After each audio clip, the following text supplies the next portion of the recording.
Thief of Always. Chapter 15. New Nightmares.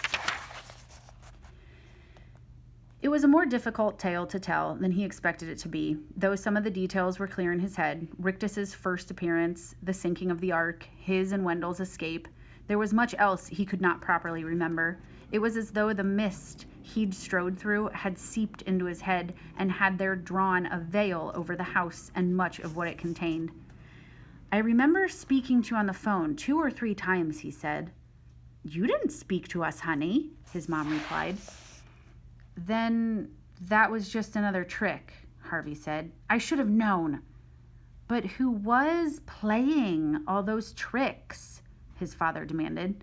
"If this house exists, I say if, then whoever owns it kidnapped you and somehow kept you from growing up. Maybe he froze you." "No," said Harvey. "It was warm there, except when the snow came down, of course." "There has to be some sane explanation." "There is," said Harvey. "It was magic." His father shook his head. "That's a child's answer," he said, "and I'm not a child anymore." "And I know what I know," said Harvey firmly. "It isn't very much, honey," his mom said. "I wish I could remember more."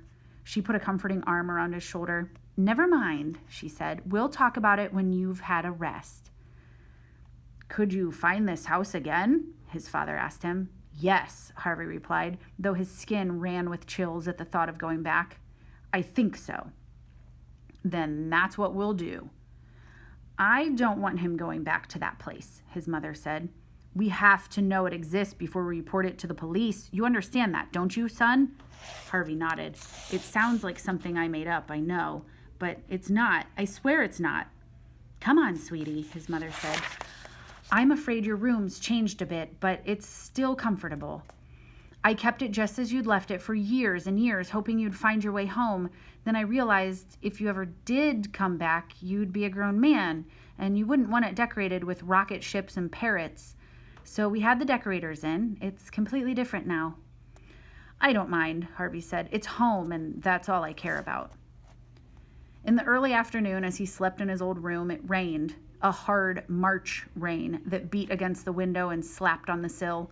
The sound woke him. He sat up in bed with the hairs at his nape pricking and knew that he'd been dreaming of Lulu.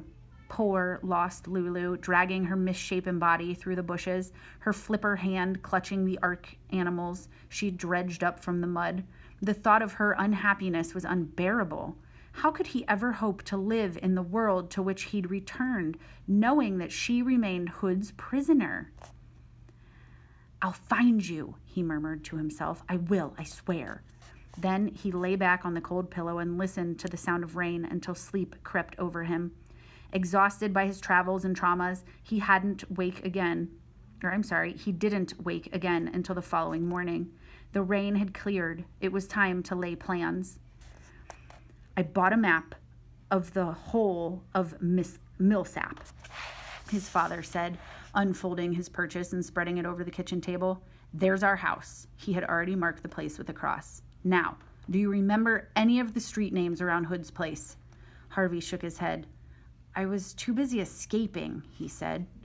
"Were there any particular buildings you saw?" "It was dark and rainy." "So we just have to trust to luck?" "We'll find it," Harvey said, "even if it takes all week." It was easier said than done. More than 3 decades had passed since he'd first made his way through the town with Rictus, and countless things had changed. There were new plazas and new slums, new cars on the streets and new aircraft overhead. So many distractions, all keeping Harvey from the trail. "I don't know which way is which," he admitted after they'd been searching for half a day. "Nothing's the way I remember it." "We'll keep going," his father said. "It'll all come clear."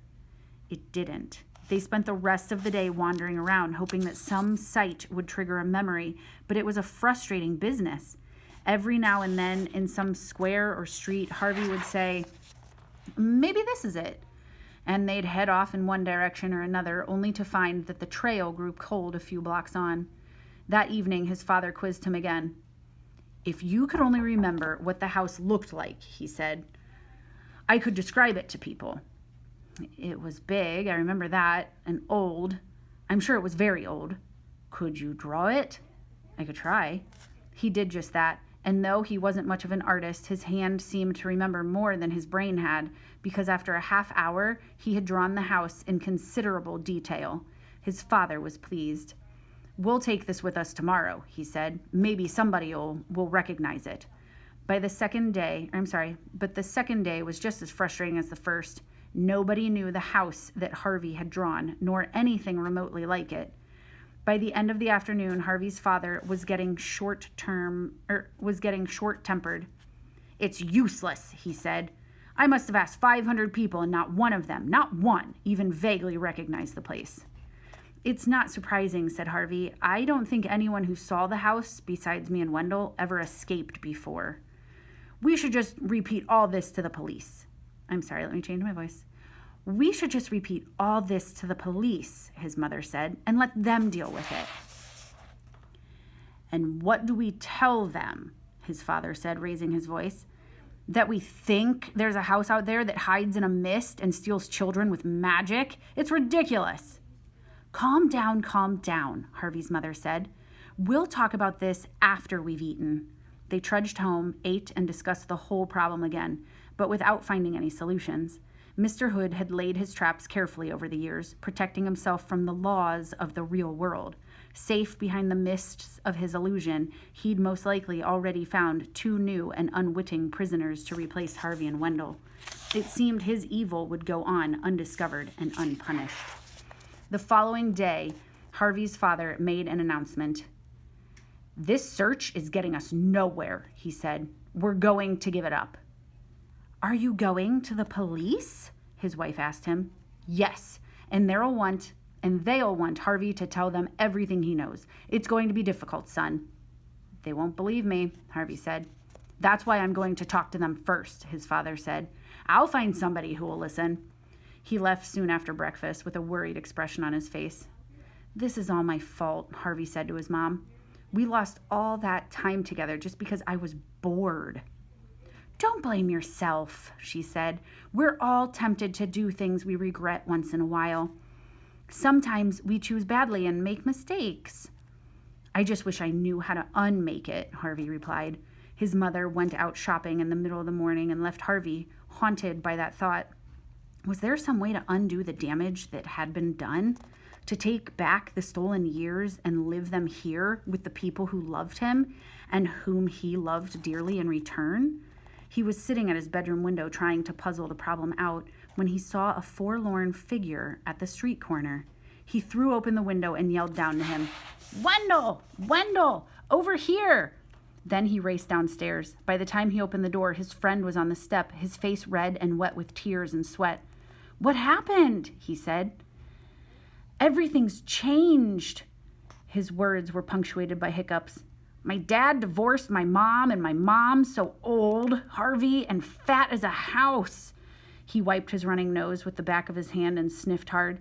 It wasn't supposed to be this way, he said. Well, was it? Harvey did his best to explain how the house had deceived them, but Wendell was in no mood for theory.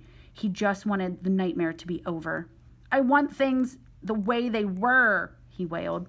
My dad's gone to the police, Harvey said. He's going to tell them everything.